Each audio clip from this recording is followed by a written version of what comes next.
Sergent Yohann Douadi, 30 ans, engagé au 2e RIMA depuis décembre 2001 et auteur de ce livre D'une guerre à l'autre qui raconte 10 ans de sa vie de militaire, une vie qu'il a commencée juste après le bac. J'ai souhaité m'engager parce que pour moi il fallait une sorte de rupture avec la vie civile. Et je pensais qu'après l'école il me fallait quelque chose pour partir. Donc j'ai voulu faire ça, simple. Après, passionné d'histoire, je me suis forcément orienté vers les troupes de marine. C'était ou ça ou la Légion étrangère. Et puis de toute façon c'est marqué dans le livre. Mon engagement est retracé dans le livre, mais je voulais vraiment, je pense, être utile à mon pays, servir mon pays. Yohann Douadi sera un témoin direct de l'attaque aérienne de Bouaké qui fit 9 morts, dont 3 marsouins, c'était en 2004. Il pensera même à quitter l'armée avant d'intégrer la section de tireurs d'élite. C'est une section particulière, notamment dans l'emploi. L'emploi des sections d'infanterie que vous pouvez retrouver dans les compagnies de combat, c'est jusqu'à 600 mètres. Si on prend les textes, c'est de 0 à 600 mètres, c'est l'arme des derniers mètres. Nous, c'est une particularité d'appui, c'est qu'on peut traiter des objectifs jusqu'à 1800 mètres, voire 1900 mètres.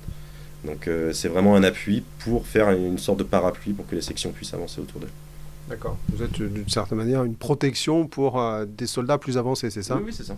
C'est ça, avec des missions particulières, ça peut être des missions de détruire, mais ça a souvent été, notamment en Afghanistan, des missions d'appui. On se mettait en place en appui avant pour que les sections au sol puissent arriver au lever du jour et puissent avoir des renseignements sur la zone qu'on avait à observer, sur savoir s'il y avait beaucoup de population, s'il y avait des hommes armés, savoir si les passages à gué étaient faisables pour les véhicules ou juste à pied. Voilà, c'est tous les renseignements possibles et imaginables qu'on peut donner. On les donne nous pour que la mission soit facilitée ensuite. Le fait de donner la mort, comment vous vivez avec ça ? Ouais, je sais pas, je me suis pas trop posé la question. En tant que tireur d'élite, on a le pouvoir de décision. C'est-à-dire qu'on voit le mec, et c'est notre mission, on va avoir la mission qui va être désignée, on voit le gars qui est pris à partie et tout le reste. On voit le gars qui tire sur nos potes, et on ne peut pas se permettre de réfléchir plus de 5 minutes, enfin plus de 5 minutes ou quelques instants, parce que sinon c'est plus notre vie, c'est pas notre vie à nous qui va être mise en danger, c'est la vie de nos collègues. Fin 2010, c'est le départ pour l'Afghanistan, la reine des missions pour tout soldat, mais où le danger est bien réel. Les talibans, armés bien sûr, mais surtout les IED, ces engins explosifs enterrés. C'est vraiment la grosse menace. On est beaucoup plus menacé, ou on craint beaucoup plus les IED que les talibans en combat singulier, parce que c'est une menace qu'on ne peut pas voir. C'est une menace qu'on ne détecte pas ou très très difficilement, et si on tombe dessus, c'est au moment où le mec creuse, c'est au moment où les fils sortent, ou où c'est par coup de chance, ou quand il y a des déminages qui sont faits par les unités du génie. Donc là, oui, on en trouve. Mais sinon, si on doit se rendre d'un point A à un point B et que la route n'a pas été surveillée par le génie, il peut très bien qu'une heure avant, il y ait les talibans qui aient posé un IED et puis qui nous fassent sauter. Ça, c'est vraiment une menace permanente. Et oui, on n'y pense pas, en fin de compte, pareil. Pareil que la mort, si on devait penser tout le temps à ça, on vivrait en état permanent de... On ne sortirait même plus, quoi, en fin de compte. Un IED sera à l'origine de la mort d'Alexandre Rivière, un des 2 soldats du 2e RIMA tombé en Afghanistan. L'autre soldat décédé, Cyril Louésil, était très proche de Yohann Douadi. Vous avez 2 pièces de fusil tireur d'élite, donc vous avez un spotter qui est censé calculer tous les tirs, la distance, la température, la pression atmosphérique, tout le rôle technique dont vous parliez tout à l'heure. Et vous avez le tireur, lui, qui est derrière son fusil et qui doit afficher les éléments sur sa lunette pour pouvoir traiter la cible qu'on lui a désignée. Et moi j'étais le spotter, et le caporal Louésil était mon tireur. Donc on travaillait en binôme, on avait fait que de travailler tout le temps ensemble. Dès qu'il y avait, quand on prend la garde par 2 chez nous, c'est une pièce qui prend la garde, donc on prend la garde tous les 2 allongés pendant 5-6 heures, et on discute, et on discute, et on discute. On est obligé de se connaître à fond, d'avoir des histoires sur nos familles, sur nos épouses, sur nos copines, sur des potes, etc., sur des histoires qu'on a fait en France, des soirées et tout le reste, donc forcément on discute. Puis le milieu devient moins sergent caporal, ou moins sergent première classe, ou moins chef sergent. Ça devient plus Loulou et puis Sergent ou Douadi. Jusqu'à ce jour funeste de mai 2011, où Cyril Louésil se tue dans l'explosion accidentelle d'une grenade. Et à 8h10, on décide de partir pour équiper le véhicule, etc., pour être prêt à partir, les transmissions, pour mettre nos sacs derrière et tout. Et moi je suis en train d'aligner ma mitrailleuse et puis de vérifier ce qui se passe, que tout tourne bien et tout le reste. Donc à l'avant, quand il y a une énorme explosion derrière, et je sais pas d'où ça vient, la seule chose qui me surprenne énormément, c'est la fumée. La fumée tout de suite, mais beaucoup, et qui lève et qui reste en plus. Donc cette fumée-là qui est intense, très peu de cris, le bruit sourd, et le bruit seulement reste de l'explosion. Et en quelques fractions de secondes, j'essaye de savoir ce qui se passe, de comprendre, mais bon, il y a tellement de choses qui s'enchaînent. On pense à un tir de roquette, mais c'est pas ça. Et il y a des gens sur le blindé en train d'éclairer une zone derrière le blindé, donc je sais pas ce que c'est, j'essaye de voir pour savoir ce qui se passe. Et je passe par le petit côté effilé au niveau entre deux blindés. Et là, il y a quelqu'un qui me bloque, qui me fait comprendre qu'il faut pas que j'y aille, quoi. Donc je lui dis que je cherche Loulou, puis comme il sait comment on est lié, il m'empêche de passer, et en forçant, j'ai juste le temps de voir son visage. Et là, je comprends qu'il est mort. Et alors là, qu'est-ce qui se passe? Comment vous réagissez dans les minutes qui suivent et puis après? Parce que est-ce que là, on se pose des questions sur sa mission, sur son rôle de soldat ou pas? Non, l'existence de soldat, la mission n'est pas remise en cause du tout. C'est pas ça qui m'est venu à l'idée. C'est pourquoi à ce moment-là. Pourquoi alors qu'on a 15 jours de rentrée? Pourquoi dans un camp français, tout le monde disait qu'on travaillait bien, qu'on faisait du bon boulot? Pourquoi nous? On est 5 sur les 5 membres du groupe, il y a 3 blessés à mort. Il n'y a que moi qui ai rien. Donc pourquoi tout ça, en fin de compte? Édité chez Nimrod, D'une guerre à l'autre sort le lundi 15 octobre, son prix 21 €.